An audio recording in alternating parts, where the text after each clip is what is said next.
सभी को नमस्कार। पिछली वीडियो में आपने मन की शक्तियों के बारे में विस्तार से जाना।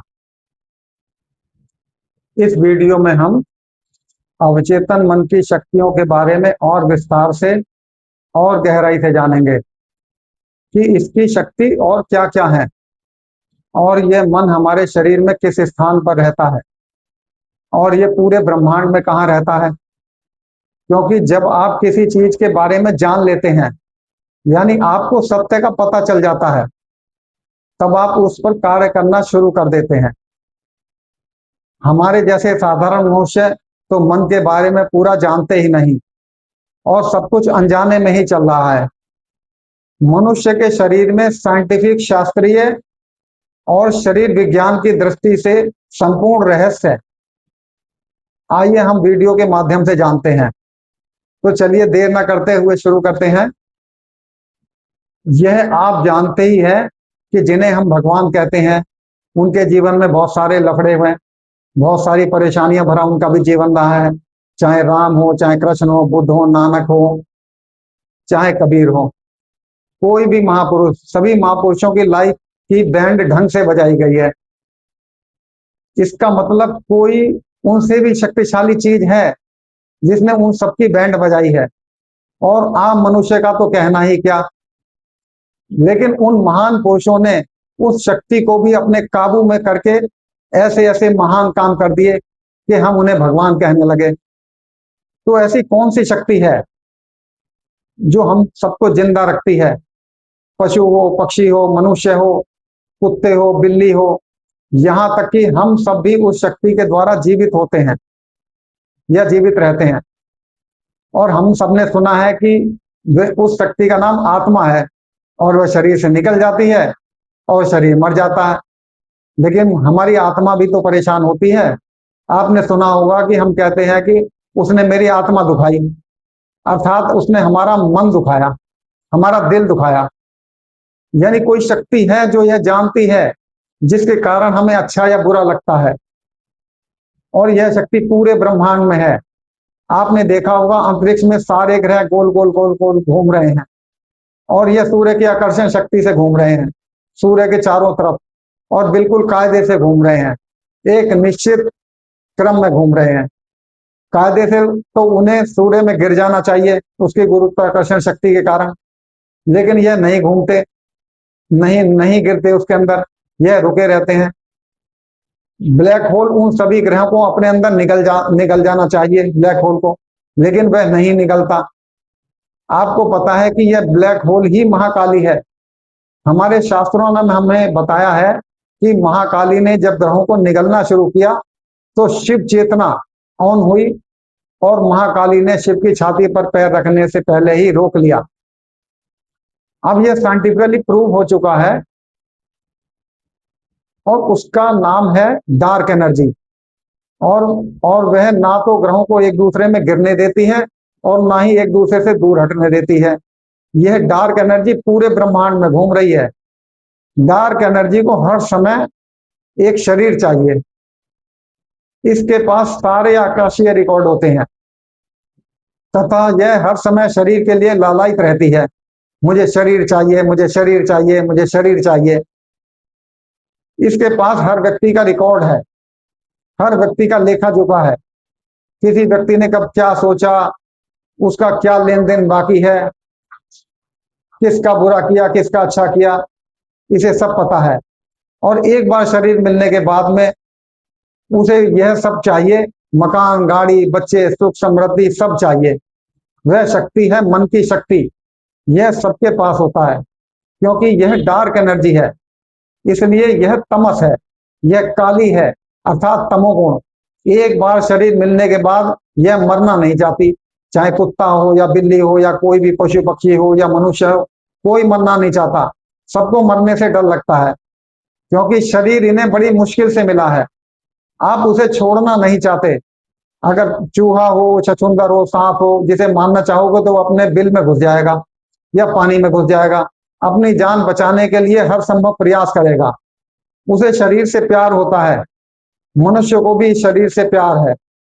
कोई मरना नहीं चाहता, मरने से सबको डर लगता है। और राम हो या कृष्ण या कोई भी साधारण मनुष्य, सबके पास यही मन की शक्ति है। इस मन की शक्ति के पास में सारे रिकॉर्ड हैं, जिसके कारण इसने शरीर धारण किया है।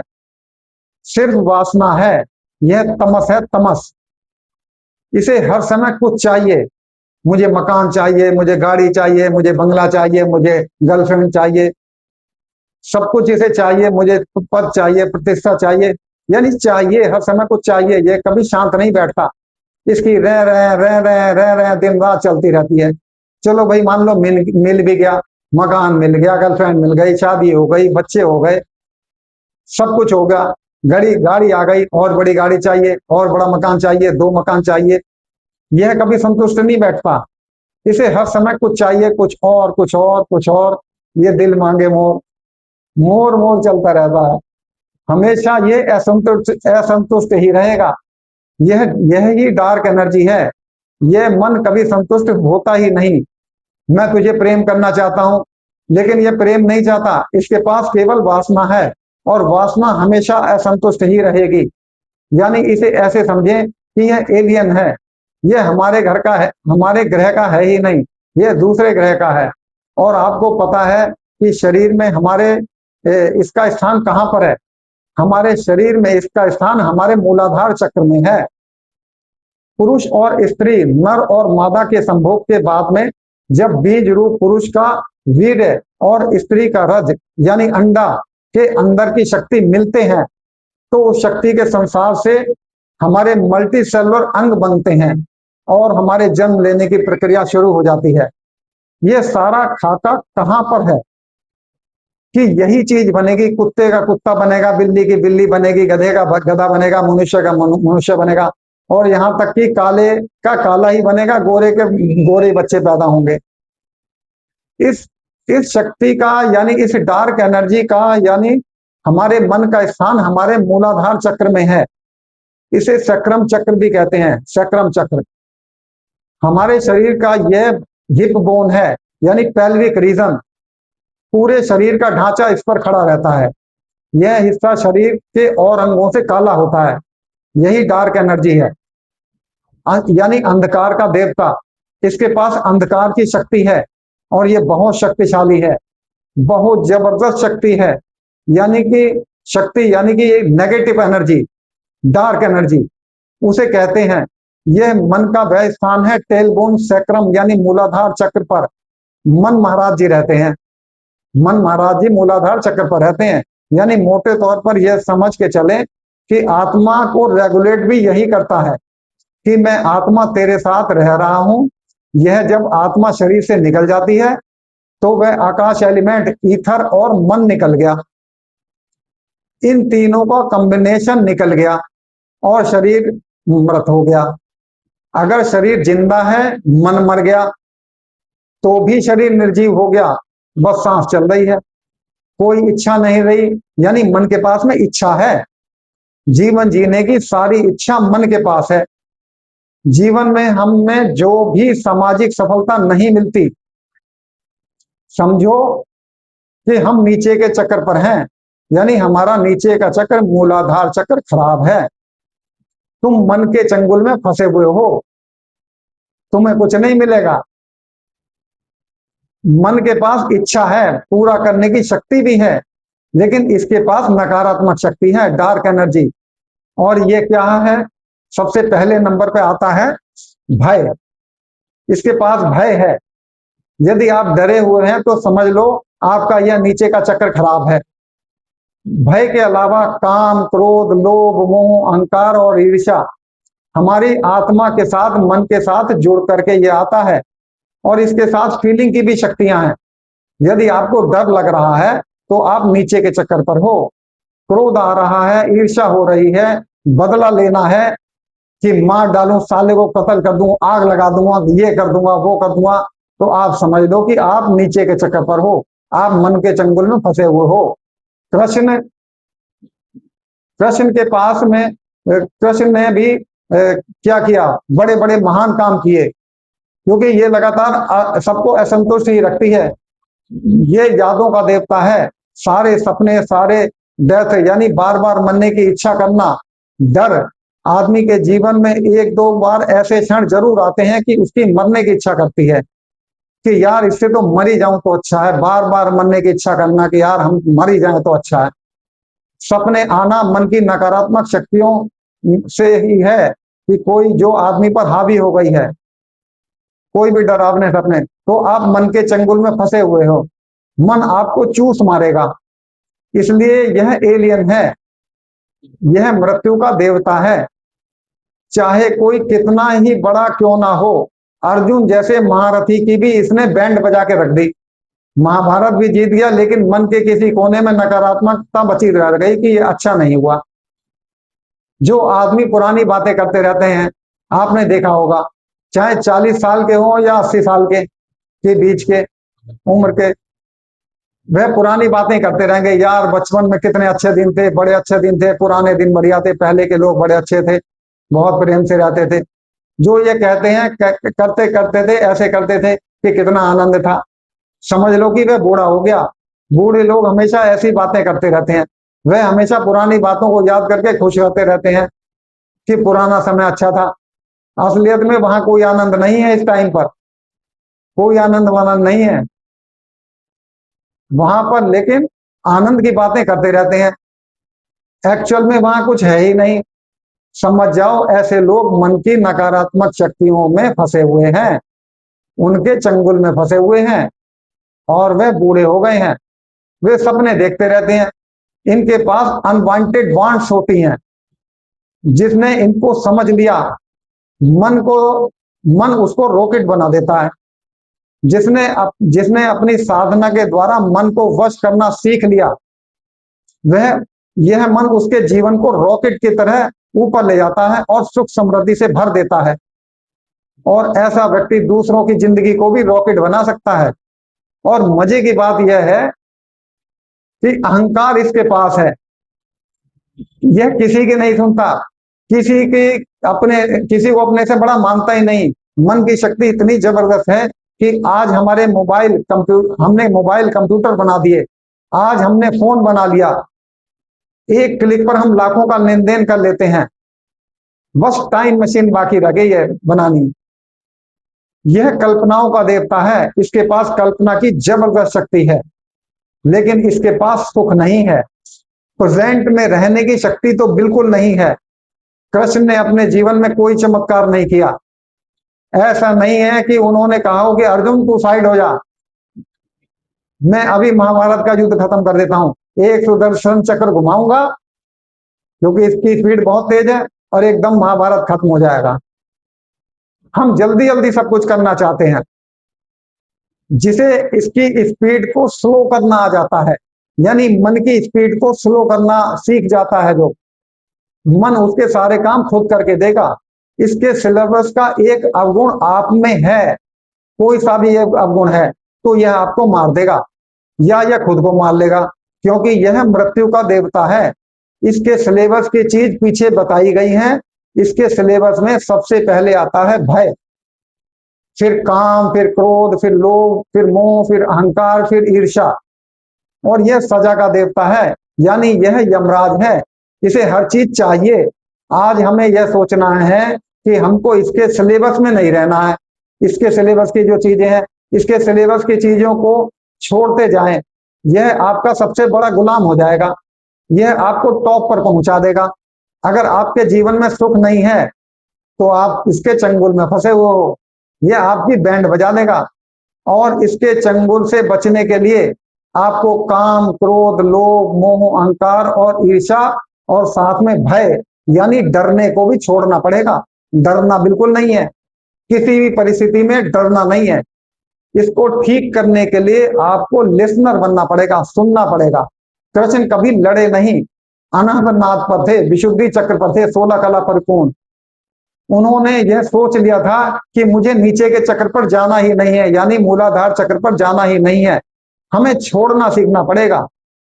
किसी ने कुछ कह दिया, हमें क्या लेना देना, उसने कह दिया उसका वो जाने, उसके अहंकार के उसके साथ उसे जीने दो। हमें हर चीज को छोड़ना पड़ेगा कि प्रभु पर छोड़ दो, प्रभु जो करेंगे ठीक करेंगे, अपने आप भगवान करेंगे। राम हो या कृष्ण, भगवान, हमने उन्हें इसीलिए भगवान बना दिया क्योंकि वे हमेशा मस्त रहते थे। श्री कृष्ण हमेशा मुस्कुराते रहते थे, कोई प्रतिक्रिया नहीं, कोई मान अपमान का बदला नहीं, बस चालाकी से युद्ध जीत लिया। उन्हें भागना पड़ा, देखा कि सामने कोई ताकतवर है तो भाग गए, रणछोड़दास कहलाए, कोई मान अपमान की चिंता नहीं। तब हमने उन्हें भगवान बना दिया, क्योंकि कोई इज्जत बेइज्जती की कोई परवाह ही नहीं।